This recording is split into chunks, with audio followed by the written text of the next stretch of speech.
Right, so in this video we're going to look at indicial equations, where we're trying to solve this time the x term. So what exactly is an indicial equation? Well, it's very straightforward. We have something like, let's call this problem A, 4 to the power x equaling some number, so let's say 32. Okay? So an indicial equation is when you've got the variable, the unknown term, the thing you're trying to solve for, up there in the index. So usually we find the variable down here in the bases, and then it's to the power some number. This time it's the reverse situation where you've got a number in the base and the index has the variable. How do we solve for this? Well, in this situation, as we saw in the earlier video on the theory of indices, things are pretty straightforward. All we have to do is change the bases so they're the same. So what we can do here, for example, is turn this into 2 squared. So this will become 2 squared, so 4 equals 2 squared, and that now is to the power x.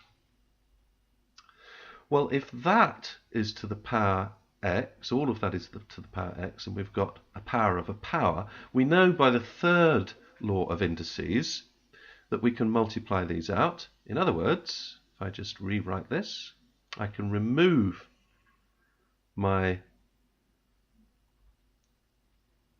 my brackets here and simply write 2 times x, or 2x.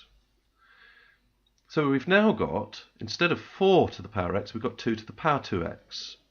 2 to the power 2x equals, and I want to do the same to this. I want this to be 2 to the power something, and 32 happens to equal 2 to the power 5. Okay, one that you're probably familiar with. So 2 to the power 5 equals 2 to the power 2x. And because these bases are the same, we can now equate the indices. So 2x must equal 5. So we write, therefore, 2x must equal 5. So x must equal, well, 5 divided by 2 is 2.5. So that one's solved. Let's do another one just to see how this works again. So if we had something like, let's have larger numbers here, so 81 to the power x equaling, I don't know, 27, let's say. Again, what I want to do is make my bases the same. So I'm going to use 3, because 3 I'll be able to square up nicely, or square, to the power 4, 3, 4, and I'll get these numbers here. So it requires, for you to be able to do this, it requires that you know your square numbers, you know your powers of certain numbers. So 2 squared, 2 cubed, and so on. But you should pretty rapidly get to know those, and you can see 81 is 3 to the power 4. So 3 to the power 4 times x, 4x. And 27, well, that's 3 to the power 3, 3 cubed. 3 times 3 times 3 equals 27. So now I've got it in this form, I can simply say, forget the bases, 4x must equal 3.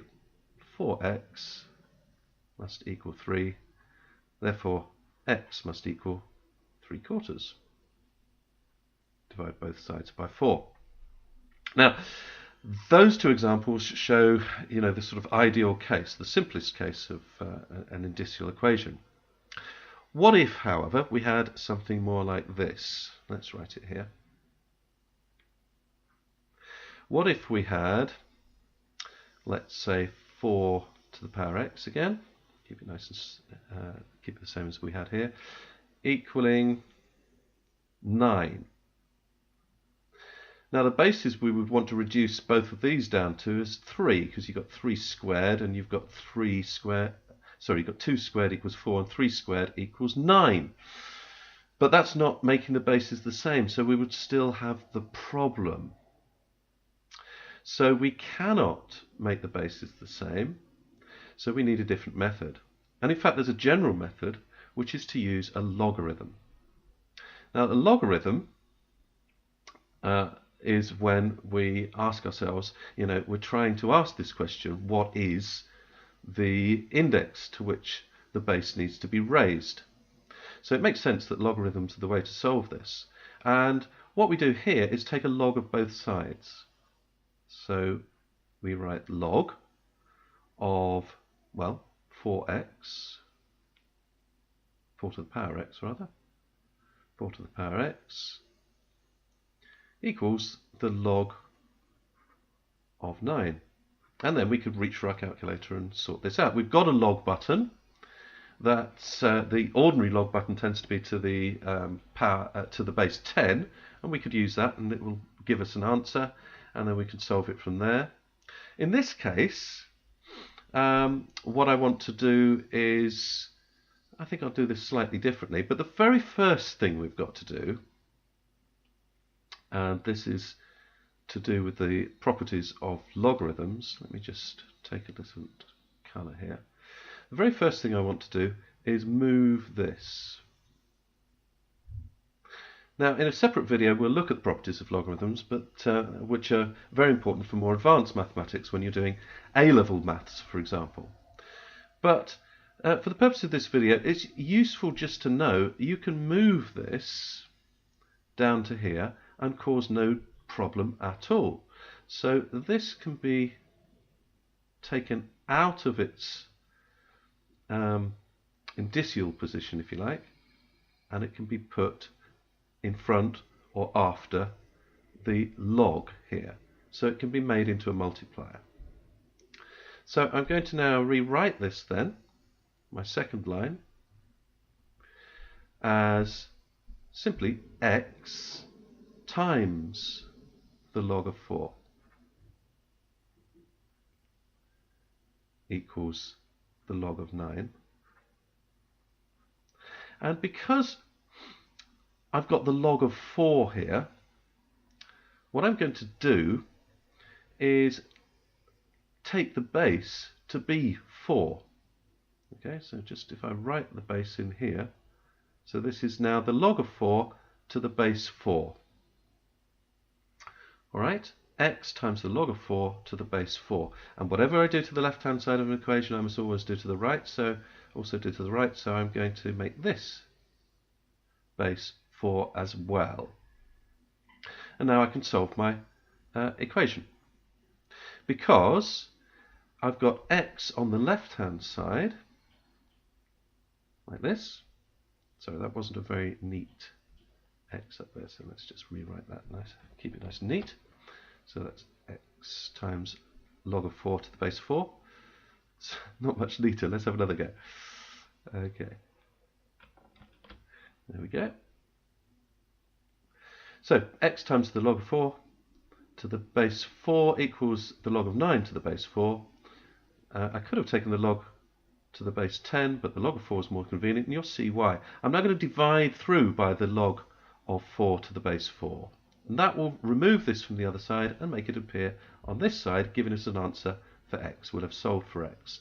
So I divide by log of 4 to the base 4, giving me just 1 on the left-hand side. And on the right-hand side, I now have the log of 4 to the base 9 divided by the log of 4 to the base 4.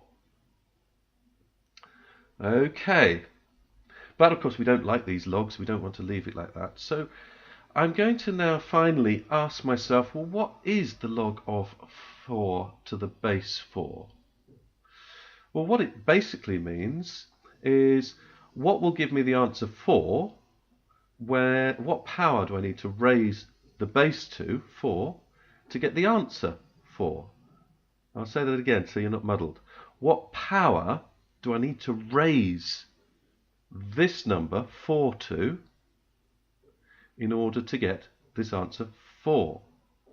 Well, 4 raised to the power 1 will give me 4. So if 4 raised to the power 1 will give me 4, then the answer must be 1.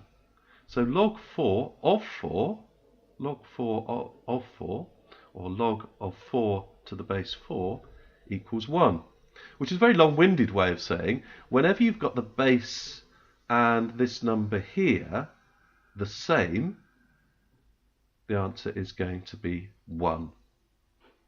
Okay, and that's the useful idea that we're going to be working with here. Let me just highlight that for you so you can see that very clearly. So when this number and this number are the same, this whole thing, log of whatever this number is to the same number here, this whole thing is going to be 1. Okay, so let's do that.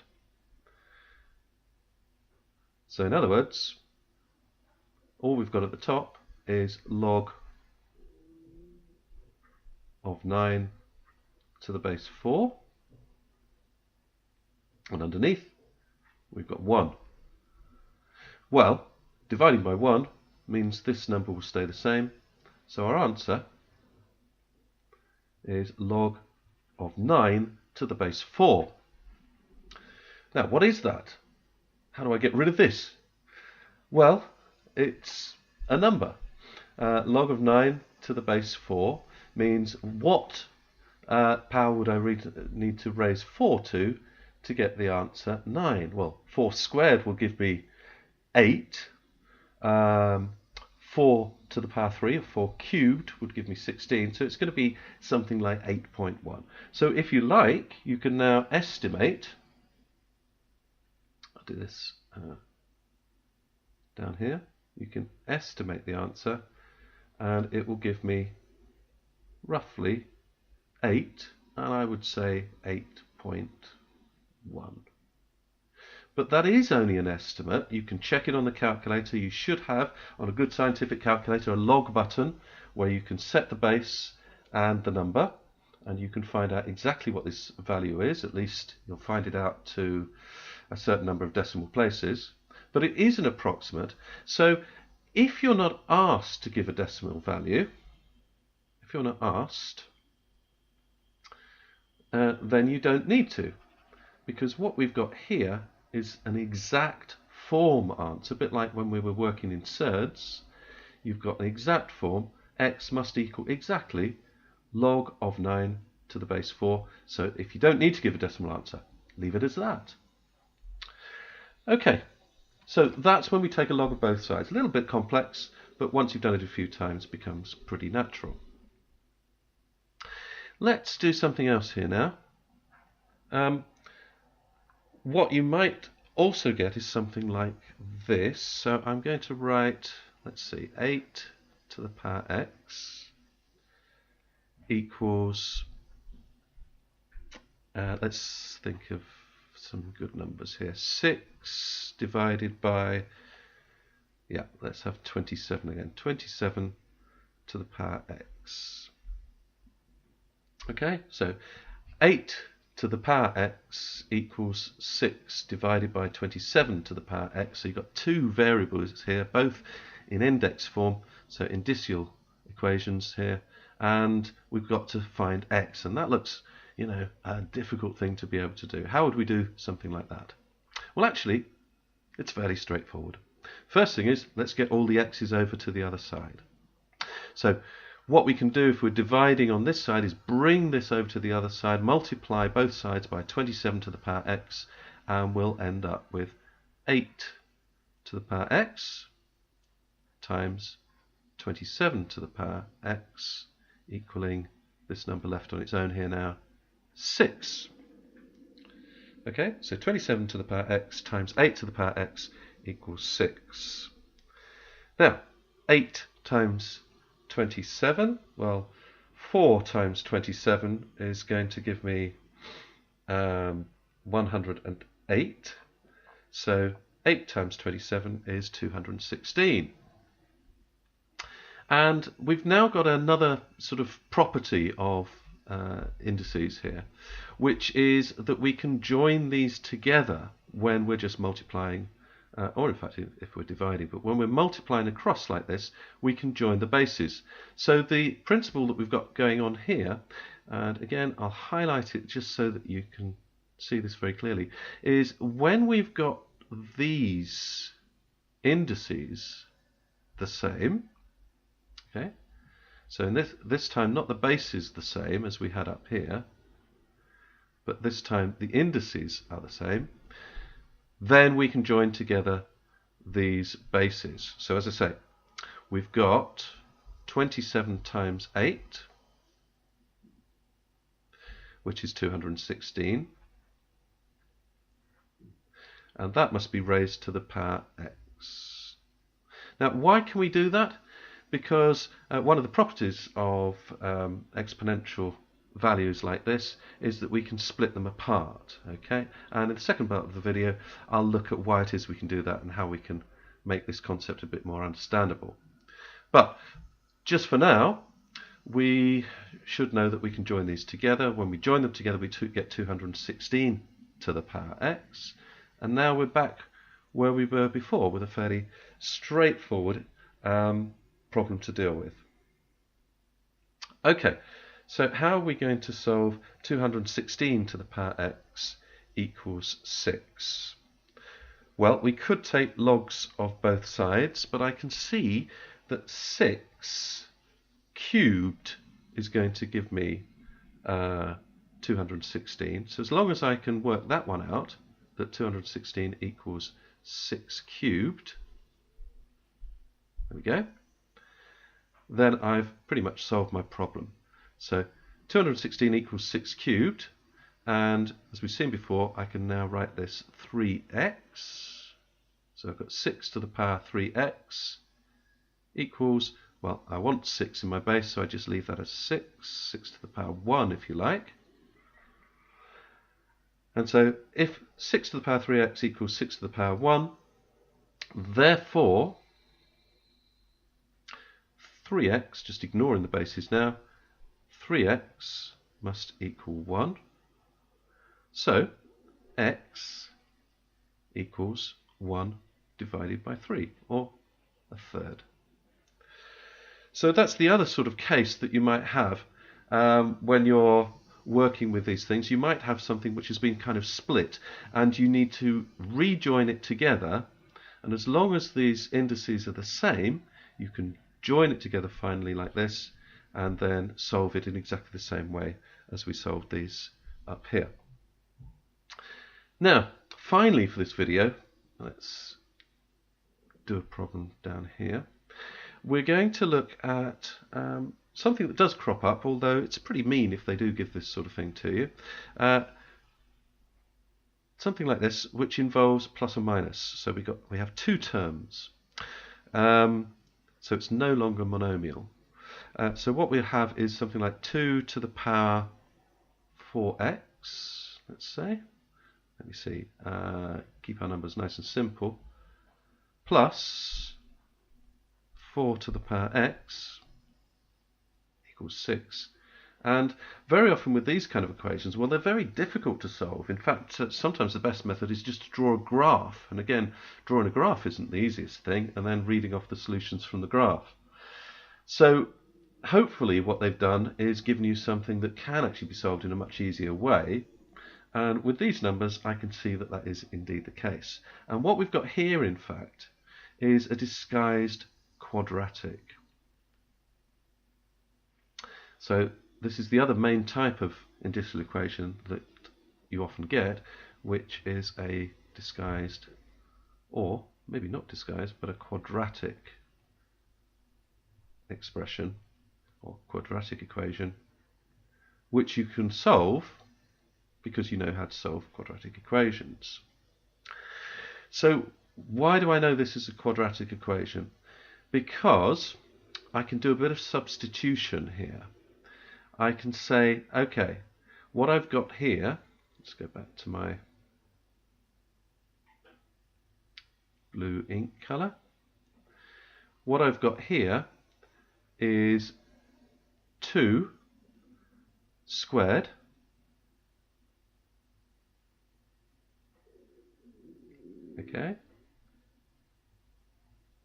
to the power 2x.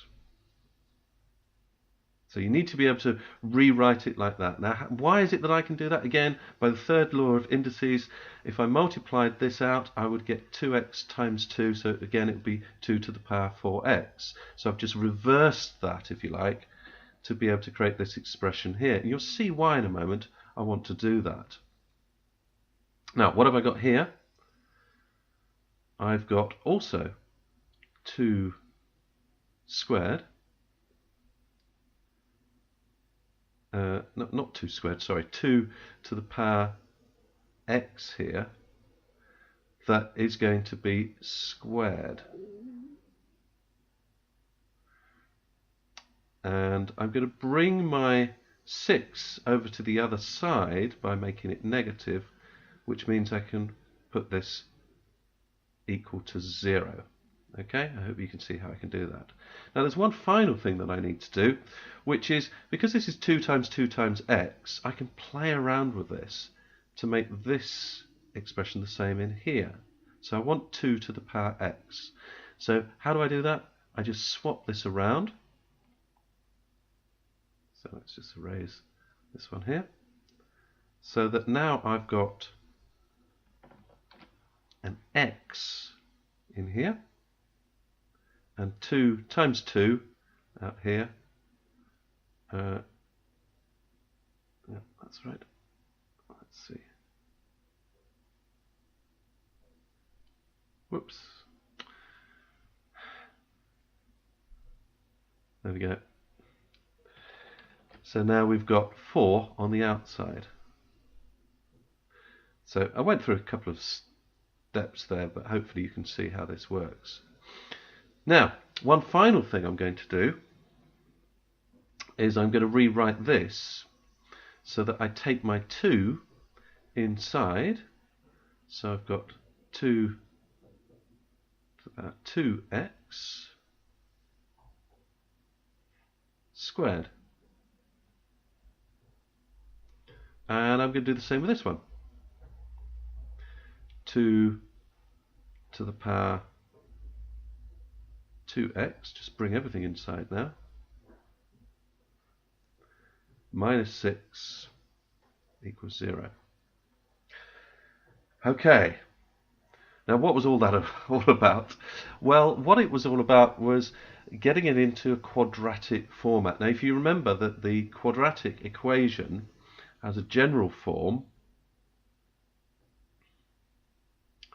let's draw it here, has a general form that looks like this. You have a, any number a, x squared plus or minus x. There could be a b here, plus a constant c, plus or minus a constant c equals 0. So that's the general form of a quadratic equation. Well, that's exactly what I've got here. It's just that instead of x here, I've got 2 to the power 2x. So I'm going to say let 2 to the power 2x equal, let's use a different variable here, let's say y. Okay, so this is substitution. So now, just to clear this up, you don't have to do this stage. I'm going to say, well, therefore what we've got is y, because that's 2 to the power 2x squared, plus y, because there's our 2 to the power 2x there, minus 6 equals 0. And now I can really see that that's in that form there, it's in the quadratic form. Not only that, I can solve it. So I can go y, like this, solve it by factorization. So solve it by saying, well, I've got to have 2 and 3 are going to be my product here. So it's got to be 2 and 3. So I write 3 here, 2 there maybe. And to get this positive y, I'm going to have plus 3, and I'm going to have minus 2. And then if I multiplied it out, I should get this expression back again. So y plus 3, y minus 2 are my solutions. And that means, well, my factorised for, that means my solutions for y. So y must equal minus 3 or positive 2.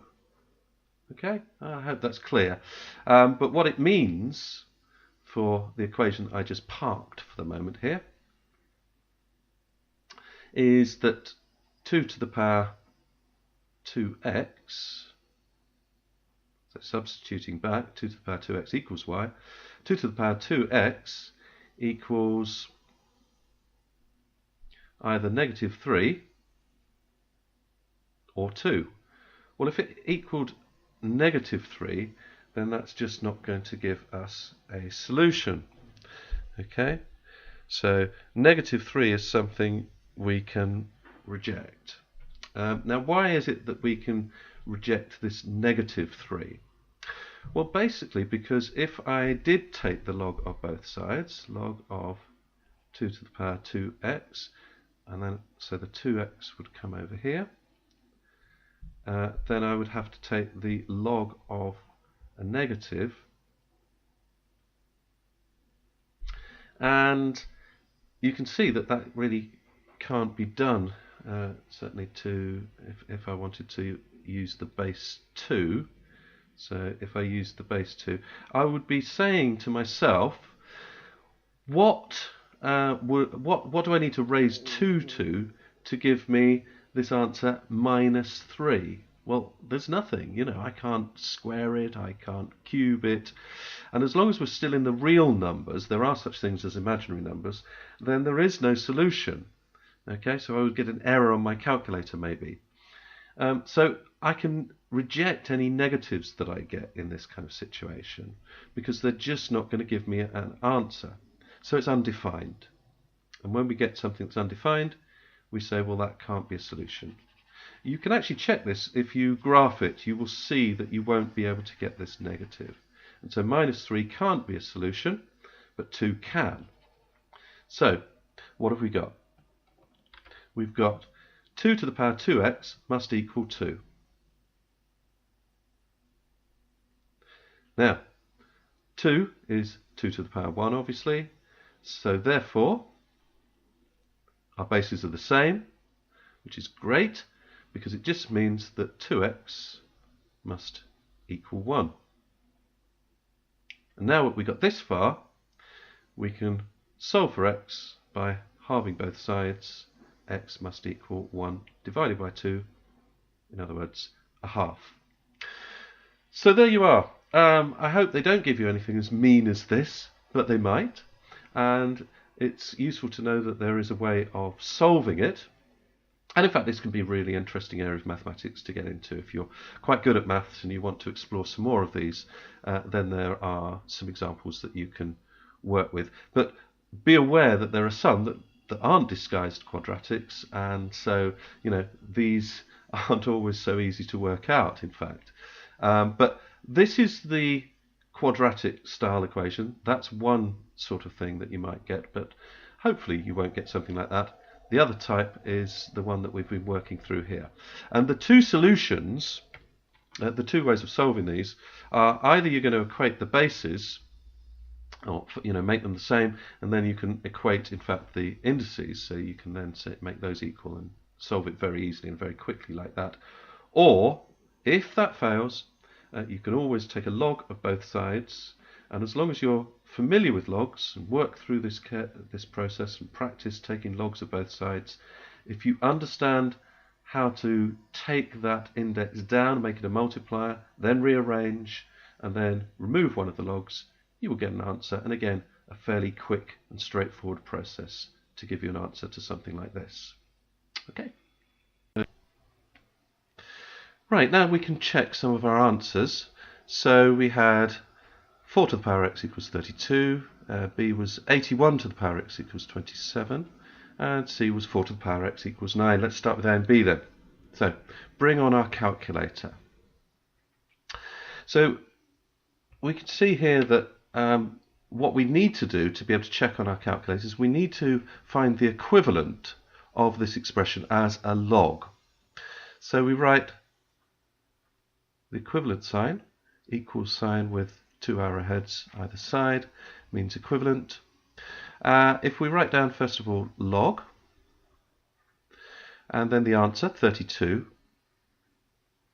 What's the base? 4. So that gives us our equivalent. Then we can use this button on the calculator here to find the answer, which happens to be 5/2, which does equal 2.5. So we say that first answer must have been correct. Let's do the next one. So we now have the log of 27. The log of 27, there's our answer there. And the base is 81. So again, using this function here, we find that the log of 27 to the base 81 does indeed equal 3/4. Okay, now this one, we didn't have an easy way of doing this. We couldn't equate the bases. So what are we going to do here? Well, we found out that by taking a log to the base 4 of each side, we get something we should have known already, that the log of 9, okay, the log of 9 to the base 4 is the equivalent of 4 to the power x equals 9. An alternative method would have been to take a different log. So let's do that now. Let's take the log of both sides again then. Remember that when we take a log, it's a property of logs that the power, when you take a log of a power, the power becomes a multiplier. So we can simply put it up front here. So now we've got the log. This time let's take a log to the base 9, like that. Okay, log to the base 9 of 4 to the power x, and the x comes down here, and we've got log to the base 9 of 9. Well, log to the base 9 of 9 is 1. So we've got now x equals 1 over log to the, where are we? Log to the base 9 of 4. And the interesting thing is it's another property of logs here that we've discovered, that when we've got 4, 9, if we swap those over, so we've got now 9, base 9, and then 4, we must have the same thing. It's the reciprocal. And if you think of something like, let's just work over here for a minute. If you think of something like, let me see, well, let's just keep our numbers very simple. So 2 to the power x equals 8, then we must have the log of 8 to the base 2 equals what? Well, equals 3, because 2 cubed equals 8, yes?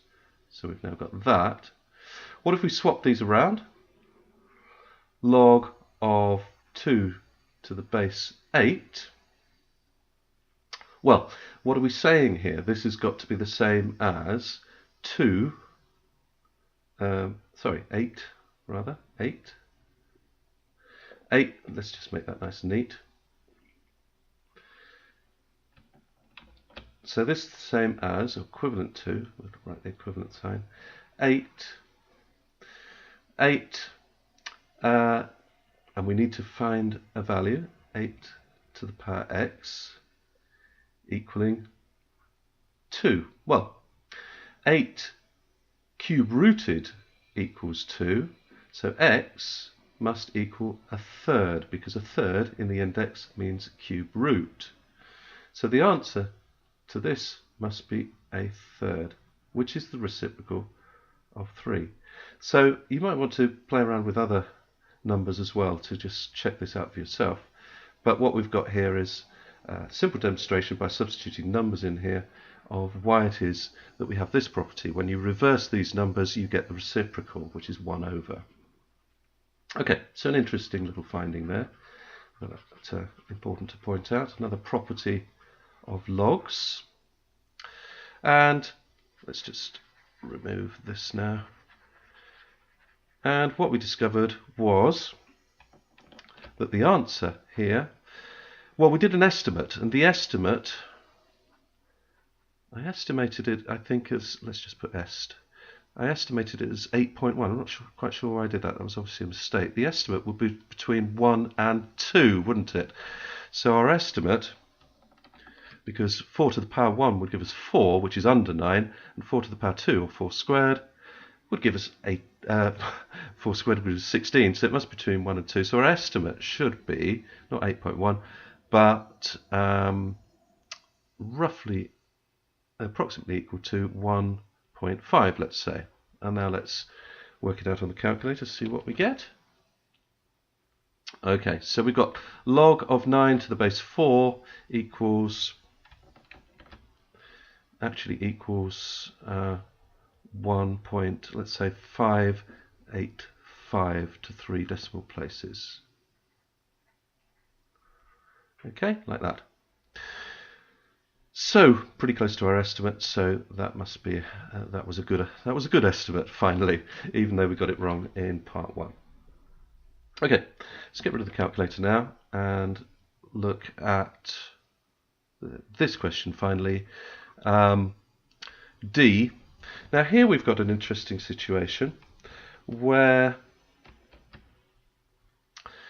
let's take those numbers. I'll use a slightly different colour here. Let's take those numbers and well, what we did was we multiplied them together. So we got 8 to the power x times 27 to the power x. I'm just going to lay it out like this in terms of a factor tree, because we said, well, we can join those together. Well, that would go up here as 216 if we think about a factor tree, so that splits into 8 times 27. Now, it's very difficult to substitute numbers here for x to make this clear, but if we go down to the next level and split this into 2 times 2 times 2, and this one into 3 times 3 times 3, okay, 3 times 3 times 3, would this work? Well, it's much easier to substitute in values of x here to see why it is we were able to join these together to get just 1x. And let me show you how this would work. If I substituted in now, let x equal 1, then we would have now 2 to the power 1 is just 2, so 2 times 2 times 2 gives us 8 to the power 1. So it works when x equals 1. Let's say let x equal 2. So now what have we got? 2 to the power 2, or 2 squared, gives us 4 times 4 times 4. Well, that's 4 times 4 is 16, times 4, 64. And this, of course, is the square of 8. So that does, in fact, equal 8 to the power 2, 8 squared.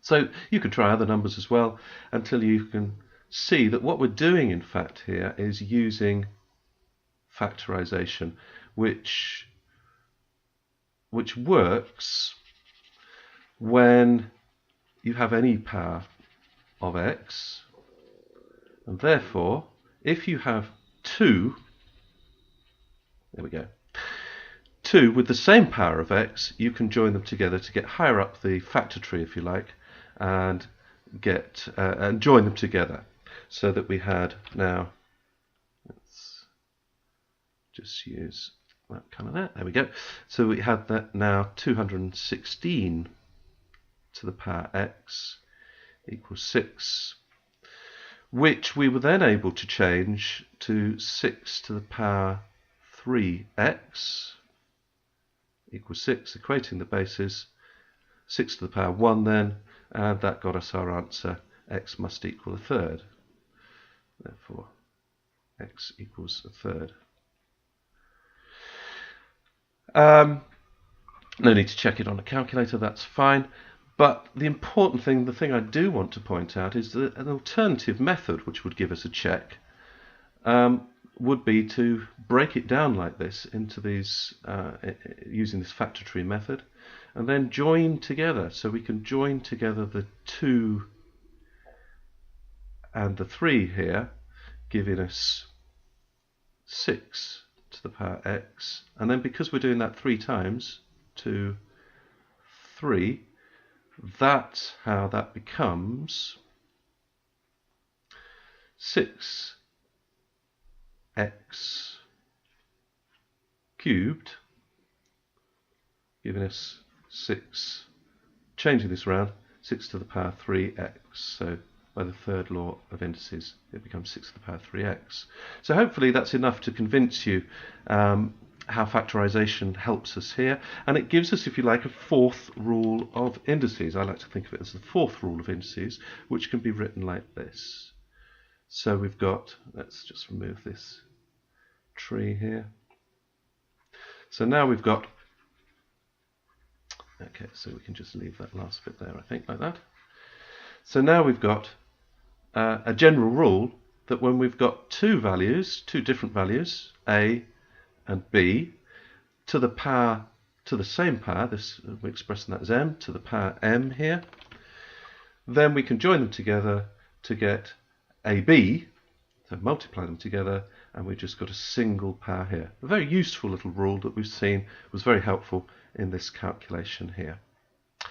Okay, well that's a really rather rapid run through of all sorts of things there, but the basic idea here is that with fairly simple indicial equations, with some of these ideas, including the idea of the logarithm, you should be able to solve them relatively easily.